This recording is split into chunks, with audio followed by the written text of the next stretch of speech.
Amém, queridos. Queridos, eu convido você a abrir a sua Bíblia. Nós vamos ler Atos, capítulo 17.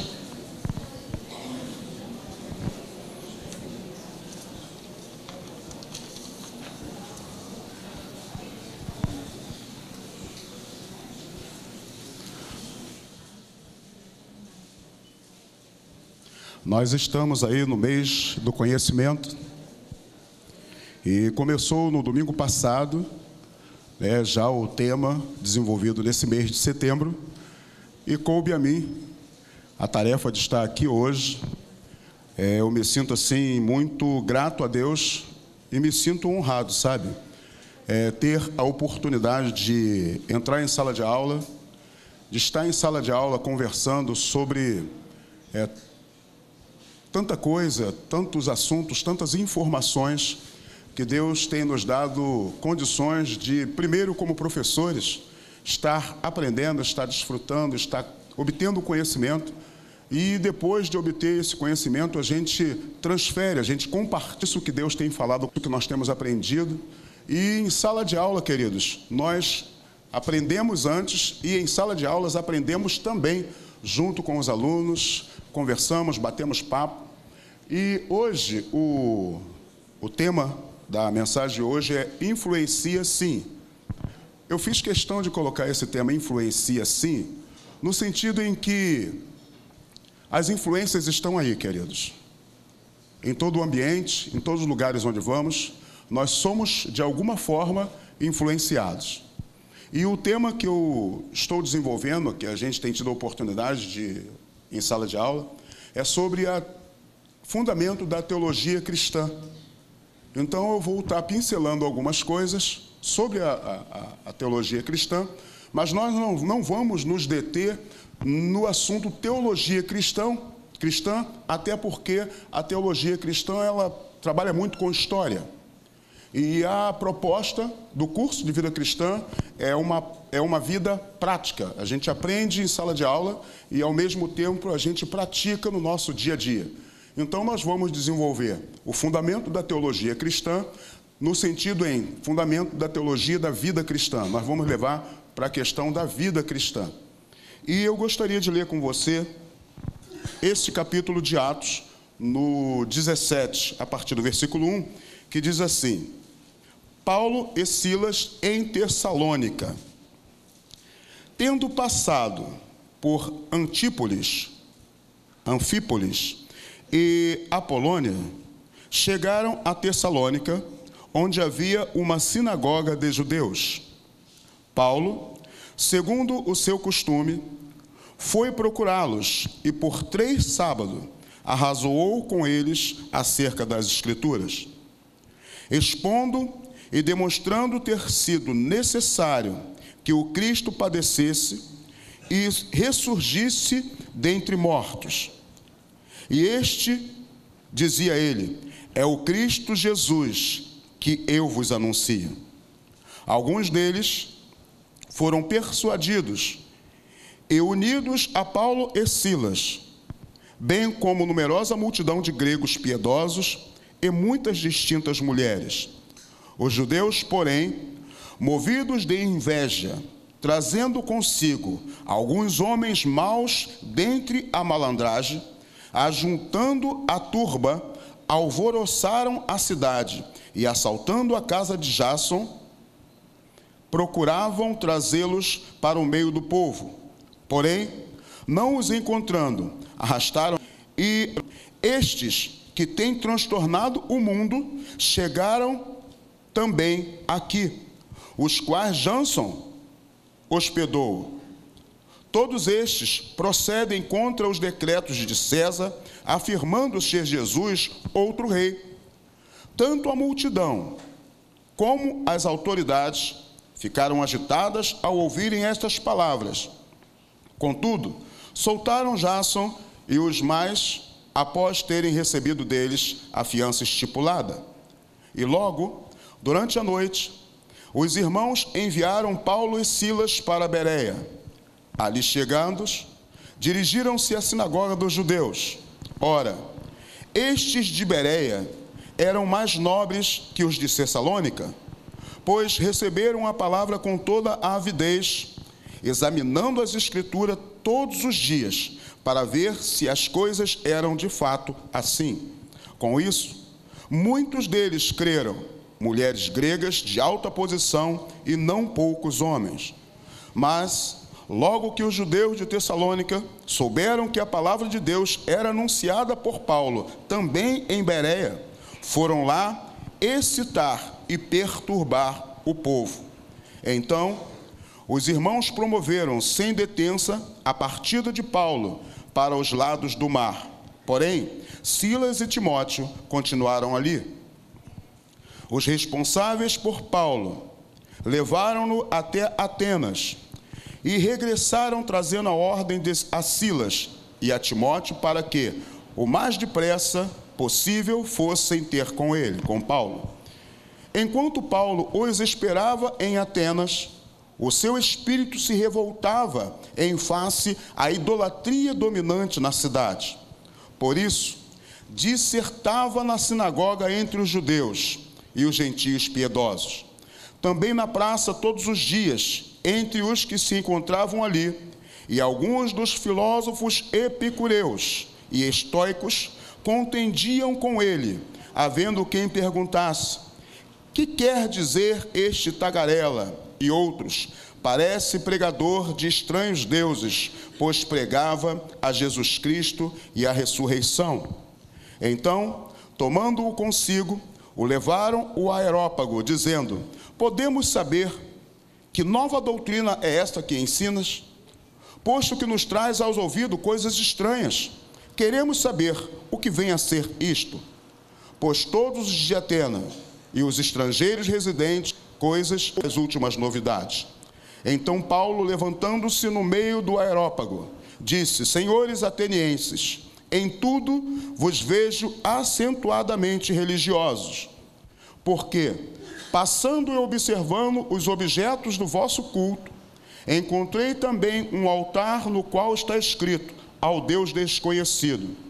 Pois esse que adora sem conhecer é precisamente aquele que eu vos anuncio. Amém. Queridos, eu fiz questão de ler esse texto, porque nós vemos aqui Paulo ministrando, falando do reino, e o que Paulo anunciava nada mais era do que Jesus Cristo e o ressuscitado. Ele falava da palavra, ele falava as coisas acerca daquilo que ele viu, daquilo que ele experimentou. Porém, ele encontrou, queridos, em todos esses lugares onde ele chegou, em Tessalônica, em Bereia, em Atenas, ele encontrou resistência. Haviam pessoas que se convertiam, mas também haviam pessoas que contendiam. Haviam pessoas que criavam situações. Haviam pessoas que resistiam àquilo que Paulo estava trazendo como informação. E eu gostaria que nós... Põe aí, por favor, Márcia, o vídeo, o slide, o primeiro. E eu falei sobre influência, queridos.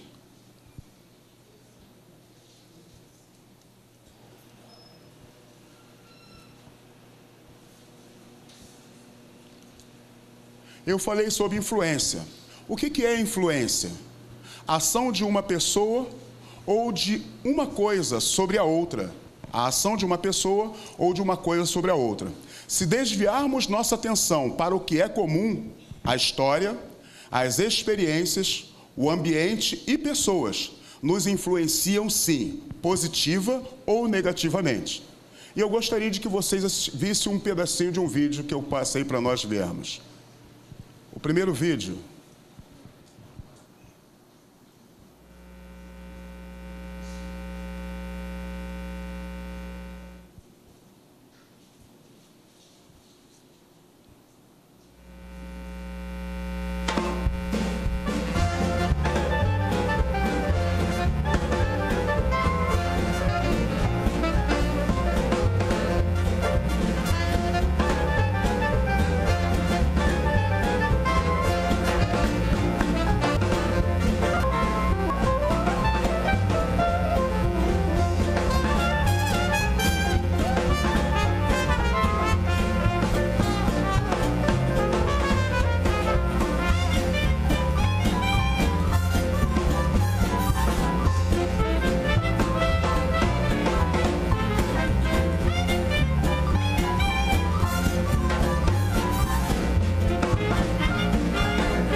É isso, queridos. Influencia sim. A história, o ambiente onde estamos, as pessoas com quem conversamos, em todo tempo nós estamos sofrendo influência. E a teologia da vida cristã, ela vem exatamente tratar e falar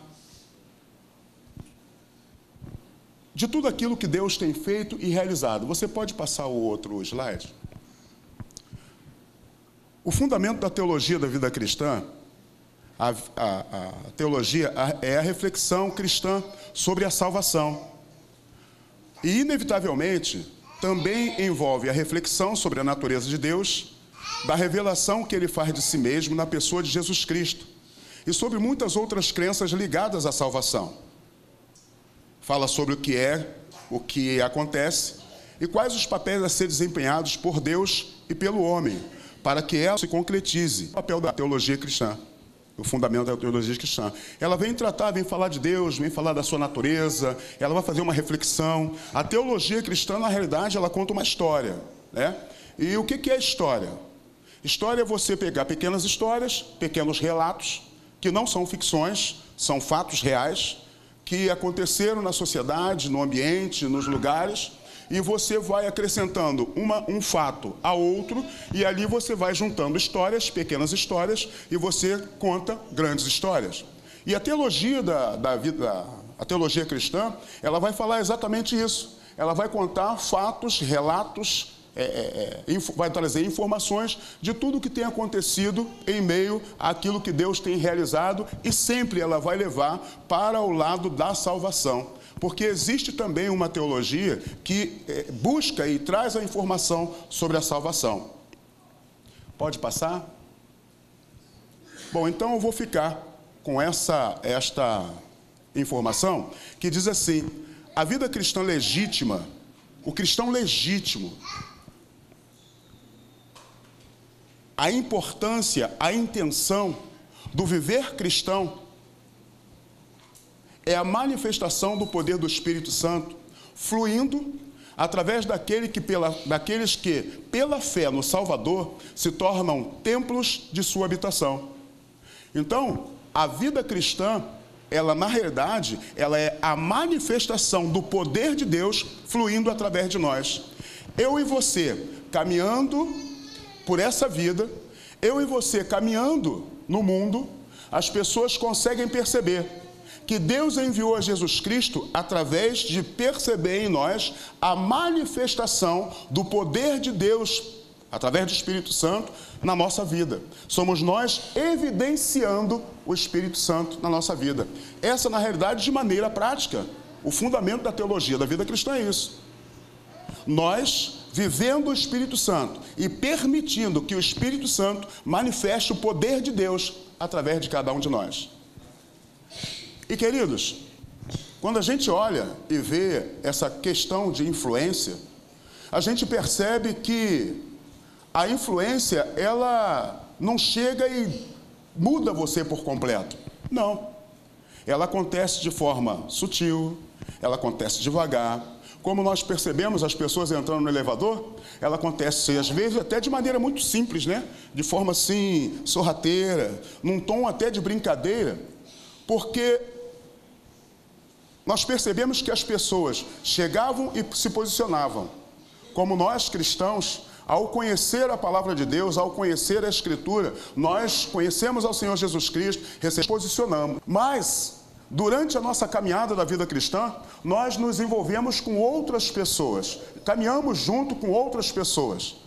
E aí agora, o comportamento das outras pessoas é que nós vamos perceber se nós somos influenciados pelo comportamento de outras pessoas e mudamos a nossa posição natural, que é, como prática, viver evidenciando, fluindo, é o Espírito Santo fluindo através, ou seja, evidenciando o poder de Deus através do Espírito Santo. Ou se nós vamos ser influenciados por outras pessoas. E aí nós somos influenciados com palavras, nós somos influenciados por gestos, nós somos influenciados por maneiras, nós somos influenciados de alguma forma. Tanto positivamente como negativamente. E todos nós precisamos avaliar se essas influências que nós estamos recebendo hoje como pessoas, elas têm nos ajudado a caminhar de maneira a manifestar, permitir que o poder de Deus seja manifesto através da nossa vida, ou se as influências nos estão impedindo de manifestar o poder de Deus através do Espírito Santo na nossa vida, por causa de costumes, de hábitos e de informações. Eu não tenho nada contra, queridos, você visitar outras igrejas, sem problema algum. Mas, quando nós visitamos outro ministério, dependendo da nossa posição, da nossa postura, do nosso entendimento acerca de quem Deus é, o que Deus faz, foi o que nós lemos, o que Deus tem agido, como Deus tem se manifestado na nossa vida, nós corremos um risco de chegar em outro lugar e sermos influenciados por aquilo que está acontecendo em outro lugar. E aí, ao invés de permitir que o Espírito Santo manifeste o poder de Deus através da nossa vida, com tudo isso que Deus tem ministrado na nossa vida neste lugar, aqui em Alcântara, nós, por sermos influenciados por outro lugar, nós deixamos de evidenciar o poder de Deus com aquilo que nós já temos e passamos a desejar o que está em outro lugar, o que tem em outro lugar. E aí não conseguimos nem evidenciar o poder de Deus que temos experimentado aqui e nem evidenciar o poder de Deus que tem se manifestado em outro lugar. Influência, queridos. A influência, ela acontece. Aconteceu na história. Nós percebemos aqui que por algum motivo, alguns homens, porque o texto nos diz, e o texto, inveja, traziam consigo homens maus dentre a malandragem, ajuntando a turba, alvoroçaram a cidade e assaltaram a casa de uma pessoa. Por que que essas pessoas se deixaram ser influenciados pelos judeus? Houve uma influência. Por algum motivo, eles aceitaram alguma coisa e praticaram algo que era ruim, algo que não era adequado. Movidos por inveja, os judeus influenciaram pessoas. E a pergunta queridos, a intenção não é trazer peso ao teu coração, mas a intenção é fazer como os crentes de Bereia. O que eles faziam? Paulo chegou e pregou a Jesus ressurreto, a ressurreição. Eles pegavam a Escritura e examinavam as Escrituras todos os dias para confirmar se aquilo que estava sendo dito era verdade, se era de fato. E nós também precisamos ser esse tipo de pessoas que recebe a informação, vai diariamente às Escrituras para testificar aquilo que Deus falou que iria fazer. E aí, uma vez testificando, nós permanecemos firmes naquilo que estamos aprendendo, ouvindo e recebendo informação de Deus. Não nos deixamos ser manipulados pelo nosso próprio sentimento ou razão. Porque o maior problema, querido, são as nossas razões, as nossas verdades pessoais. E eu preciso correr porque a hora está correndo. Você pode colocar o outro vídeo?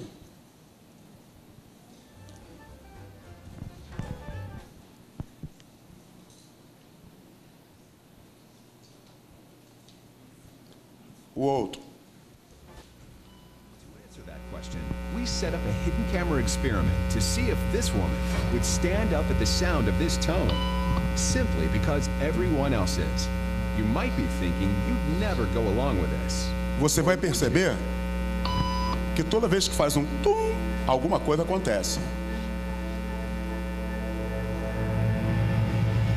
After just 3 beats, and without knowing why she's doing it, this woman is now conforming perfectly to the group. But what happens if we take the group away? Elaine, please.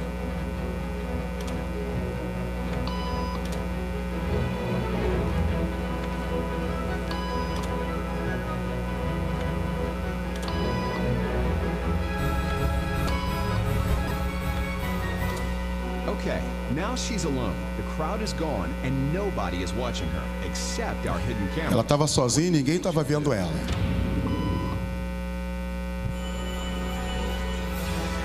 She's now conforming to the rules of the group without them even being there.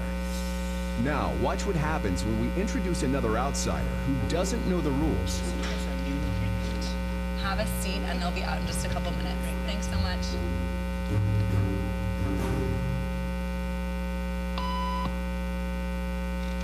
E agora ela influencia o outro. Olha a pergunta que ele faz e a resposta que ela dá. Por que está de pé? Todos estavam fazendo isso, então achei que deveria fazer. Think she'll teach the new guy what to do? Será que ele vai se levantar? Ó.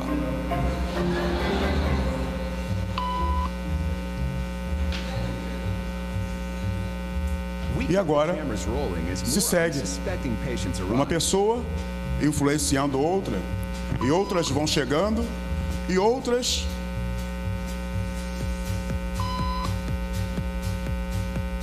vão sendo influenciadas. And slowly but surely, what began as a random rule for this woman has now become the social norm for everyone in this waiting room. Agora se tornou uma regra social. Todos fazem a mesma coisa. This sort of internalized form of herd behavior is part of what we call social learning. Starting at a very early age, when we see members of our group perform a task, our brains literally reward us for following in their footsteps. Márcia, para um pouquinho. I felt like I needed to. Márcia, volta um pouquinho só. Olha a resposta que a menina dá. Continua andando. Social learning. Starting at a very early age, when we see members of our group perform a task, our brains literally reward us for following in their footsteps. Quando vi todos se levantarem, senti que deveria me juntar a eles. Continua.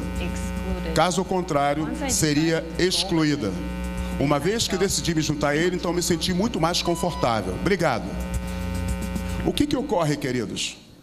Para não ser excluído do ambiente, ainda que não desejando, nos deixamos influenciar para sermos aceitos ou recebidos. A influência que temos recebido em todas as áreas e níveis da nossa vida, elas têm sido influências que nos levam a viver positivamente, de forma prática, manifestando e vivendo o poder de Deus, ou nós estamos sendo influenciados de alguma forma, e esta influência tem nos travado, fazendo com que não vivamos e não permitimos que o poder de Deus seja manifesto através da nossa vida. E se eu perguntar para você o que é vida cristã, com certeza você vai dizer algumas coisas do que é vida cristã. Então a pergunta é: o que não é vida cristã? Vida cristã, queridos, não se resume a bom comportamento. Ser bonzinho não significa ser cristão. Você não pode medir a qualidade de vida cristã de uma pessoa pelo simples fato dela ser boazinha. Porque existem pessoas que não temem a Deus, não conhecem a Deus e nem querem saber de Deus, mas que vivem numa prática de ética e de moralidade bem-sucedida. A vida ética não é necessariamente a vida cristã. Fazer as coisas exatamente como devem ser feitas, tomar decisões como deve se tomar decisões, também não é vida cristã. Ter uma elevada consciência moral também não é vida cristã, querido. Ter educação religiosa. E dentro da vida cristã, da nossa vida cristã, existem muitos que nós sofremos tantas influências, queridos, que existem na nossa vida temores e mitos, rigor e zelo em excesso, e até demônios imaginários, cristãos, mas que carregam na sua história essas expressões. Que hoje a própria sociedade, quando olha para um cristão... Mas, queridos, o que nos define como cristão? O que nos define como cristão é a nossa fé em o nosso Senhor Jesus Cristo. O que nos define como cristão é uma vida de prática de fé na palavra de Deus, crendo que Deus o enviou, crendo que Ele morreu por cada um de nós, crendo que Ele ressuscitou, crendo que Ele vai voltar, tomando por fé a salvação e caminhando com Deus. É isso que nos define como cristão.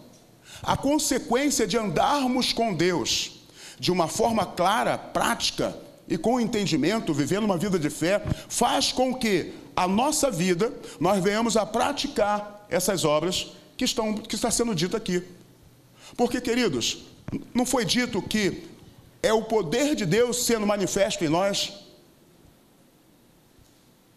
A obra que flui através de mim e de você é a obra do Espírito Santo. Amor, alegria, bondade, longanimidade, mansidão, domínio próprio. É por causa do Espírito Santo que nós evidenciamos o poder de Deus. E as influências, elas ocorrem, queridos. Então eu teimo em dizer, influencia sim, porque nós estamos sendo influenciados pela palavra que nós estamos lendo. O poder do Espírito Santo nós temos lido e ele nos convence. Então, caminhamos de fé em fé na palavra de Deus. Você pode passar mais uma? Existia um grupo chamado os epicureus e os estoicos, que eles eram filósofos. 300 e tantos antes de Cristo, eles já praticavam a filosofia. E nessa prática de filosofia, eles tinham como comportamento essas práticas de moral e ética. Um zelo pelo cuidado, não por amor e temor a Deus, mas eles acreditavam que as ações erradas, praticadas, elas traziam sérias consequências. E com medo, eles procuravam viver uma vida ética. Então o que diz? O epicurismo é a doutrina do filósofo materialista grego e de seu prazer, tanto físico como espiritual, e em equilíbrio alcançado por essa virtude. Então, para eles, o prazer sexual era realmente aquilo que valia e que tinha que ser feito. Então, eles viviam nessa prática. Segundo Epicúrio, o criador do epicurismo, as pessoas não podem viver de forma agradável se não forem prudentes, gentis com os outros e justas em suas atitudes e pensamentos, sem viver prazerosamente. As virtudes, então, devem ser praticadas como garantia de prazer. Ora, eu pratico o bem para ter prazer naquilo que estou fazendo e eu vivo. Não tem nada a ver com Deus, gente. Os filósofos epicureus já viviam nessa prática de viver de forma agradável, prudência, gentil e justas em suas atitudes e pensamentos. Então, você olhar para uma pessoa e defini-la como cristão por causa deste comportamento, você está cometendo um erro. Você está olhando para o seu irmão e querendo ver neles obras práticas de uma consciência moral e humana. O que precisamos ver, queridos, é a virtude do Espírito Santo agindo na nossa vida. Eu costumo dizer que qualquer pessoa pode dizer para mim, eu sou cristão e eu acredito. Mas a minha definição de cristão vai ser nas atitudes dele praticadas no dia a dia. É o comportamento dele diário, é quem vai me dizer se ele realmente é cristão por fé ou se ele é um cristão por razão. Eu preciso ser cristão para não passar por dificuldades. Então ele não consegue manifestar o poder de Deus, que é a virtude do Espírito Santo. Queridos, nós precisamos nos avaliar. Nós precisamos olhar para a nossa vida e perceber se estamos sendo influenciados positivamente ou negativamente. Influencia? Influencia sim.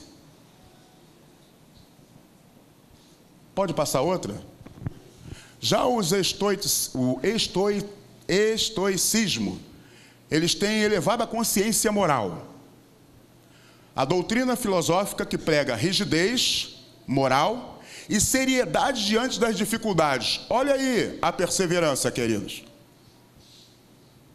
Atitudes inabaláveis diante da dificuldade e da tristeza. A aceitação serena do sofrimento. Diferenças éticas. Uma é que a pessoa deve viver conforme a natureza. E a segunda é que o homem sábio torna-se feliz e livre quando não se deixa escravizar pelas paixões e pelas coisas externas. Filosofia, queridos. Se você olhar para o teu irmão e você, em algum momento, dizer assim: ah, fulano não é crente, não. Porque você não está vendo alguns comportamentos, você está cometendo um erro, querido.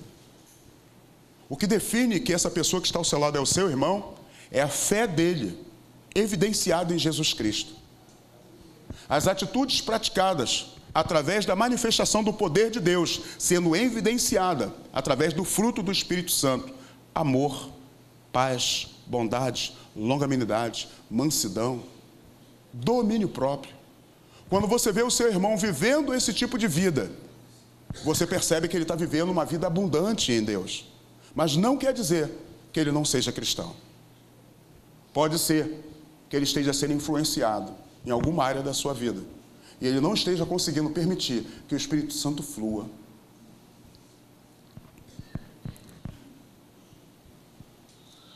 E aí, queridos, vamos pensar um pouquinho. Você nasce,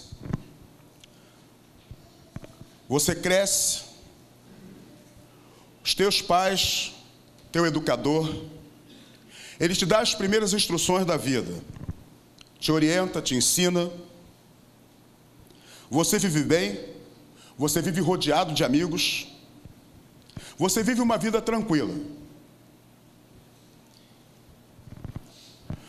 E agora, com mais idade, você começa a ambientar-se no seu trabalho.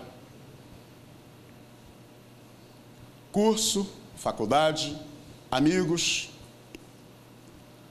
Agora você começa a receber informações externas. Porém, as coisas que você aprendeu em casa, o Evangelho da Salvação em Jesus Cristo, te faz enxergar as coisas de maneira diferente. Você enxerga a vida e as situações à sua volta de forma diferente, por causa dos ensinamentos que você recebeu. Por isso, pais, mães, avós, você que tem autoridade sobre uma criança, sobre um jovem, você que está investido de autoridade no seu trabalho, no curso, em algum lugar, é importante, queridos, que nós, tendo oportunidade, possamos falar com filhos, com as pessoas, de tudo.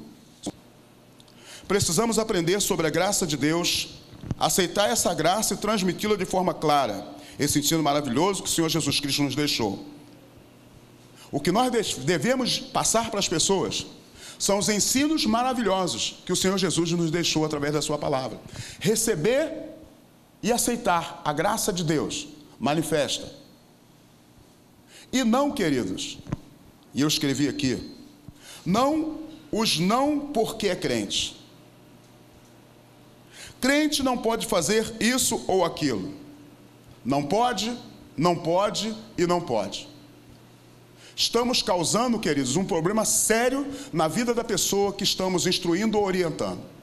Sabe por quê?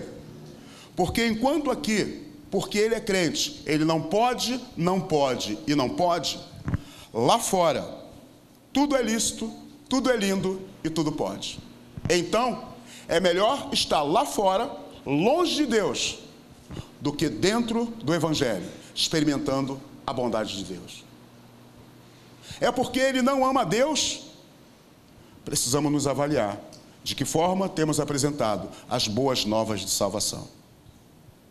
Será que a nossa apresentação das boas novas de salvação é uma apresentação influenciada por pessoas que não entenderam o princípio da salvação, ou as nossas boas novas de salvação são orientações ministradas através do poder do Espírito Santo na nossa vida. Eu tenho muito mais coisa para falar, mas se você quiser ouvir mais a respeito do fundamento da teologia cristã, eu convido você e incentivo você a vir estar conosco no curso de vida cristã. Breve vai estar abrindo outras turmas, e este é um dos assunto prático, e que eu convido você, venha estar conosco, venha aprender mais. Isso é só uma pincelada, gente, do que Deus tem falado conosco, do que Deus tem nos ensinado, do que Deus tem nos orientado. A última turma que eu estive junto com eles, nós tratamos desse assunto, foi 4 aulas, e quem dera tivéssemos mais oportunidades. Porque, como eu falei, é só uma pincelada. Teologia da vida cristã é algo prático para mim e para a tua vida. Conhecer um Deus que tem agido de forma sobrenatural, que tem nos ajudado. Em resumo, teologia cristã é um discurso de fé acerca de tudo quanto se relaciona a Deus, aos seus propósitos divinos e às relações entre Deus e o homem, a Bíblia e o ensino cristão. Amém? Vamos nos colocar de pé. Influencia? Influencia sim, queridos.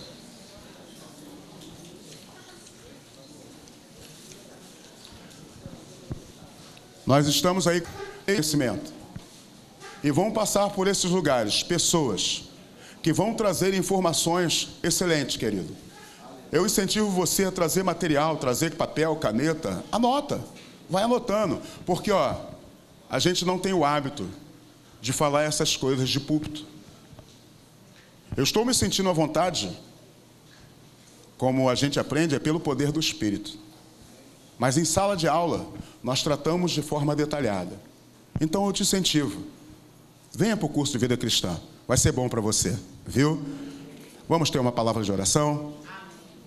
Amém. Deus, te louvamos, Pai, pelo teu amor, pela tua bondade, te louvamos por tudo que tu és, Senhor Deus. Muito obrigado, ó Deus, pela tua palavra inspirada, pelas verdades que o Senhor tem ministrado no nosso coração. Deus, queremos em todo tempo, assim como esses irmãos de Bereia, que buscavam, Senhor Deus, conhecimento, que, ó Deus, iam examinar as Escrituras para verificar a veracidade daquilo que estava sendo dito. Assim também nós, Pai, queremos ser pessoas que se debruçam na Escritura para buscar o conhecimento exato, para buscar a Tua vontade, para buscar a direção. Queremos, Senhor Deus, nos voltar para Ti. Olha para nós nessa noite, cada homem, cada mulher nesse lugar. Deus, queremos ser influenciados pela Tua palavra. Queremos ser influenciados pelo Teu Espírito Santo. Queremos ser guiados pelo Senhor para vivermos uma vida clara, consciente, Senhor Deus, para sermos um instrumento em Tuas mãos para influenciar outras pessoas, Senhor Deus.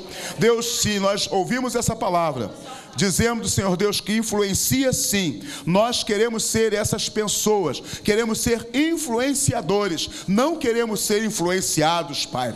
Que as situações à nossa volta, Pai, não nos motive, Senhor Deus, a nos levar, nos deixar ser levados por ideias, ó Deus, por conceitos humanos, simplesmente para não sermos excluídos ou não sermos aceitos no ambiente. Deus, nós queremos viver conforme a Tua vontade para cada um de nós. Nessa noite eu levanto as minhas mãos espirituais sobre a vida dos meus irmãos, Senhor Deus, e aqueles que se identificaram, Senhor Deus, aqueles que entenderam que precisam buscar mais da Tua palavra. Deus, traga, Senhor Deus, uma consciência e o entendimento, Senhor Deus, da necessidade de buscar o aprendizado, o conhecimento contigo, e que cada um tenha, Senhor Deus, oportunidade, meios, condições, ó Deus, de estar em sala de aula, aprendendo contigo, contigo, Senhor, aprendendo com o teu Espírito Santo e se permitindo ser um instrumento em tuas mãos. Deus, tome de minhas mãos sobre este lugar. Eu abençoo os meus irmãos, declarando, Senhor Deus, que nós não seremos influenciados, ó Deus, por situações adversas, mas seremos influenciados somente pelo Senhor, porque esta é a nossa vontade, Pai. Oramos a Ti agradecidos, em nome de Jesus Cristo. Amém e amém. Queridos, nós vamos ter a unção com óleo. Você que veio a esse lugar, você que está doente, você veio com a proposta de receber a unção com óleo, nós vamos estar aqui, os pastores, os diáconos, as esposas vão estar aqui orando, e você que já está tranquilo, que fala assim, olha, eu estou abençoado, eu estou bem, eu não preciso de mais nada, nós queremos despedir você, para que você possa sair debaixo da bênção. Amém? Vamos orar. Deus, em nome de Jesus, leva, Senhor Deus, os meus irmãos debaixo da Tua graça, no Teu poder, protegendo-os, Pai, no caminho, ajudando eles, Pai, durante o tempo da sua caminhada até em casa, que esta palavra fique, ó Deus, pulsando em seus corações, e que cada um venha se autoavaliar, Senhor Deus, percebendo a obra que o Senhor tem feito em suas vidas. Eu os abençoo e faço isso em nome do Senhor Jesus Cristo. Amém e amém. Vá em paz, querido. Deus te abençoe em nome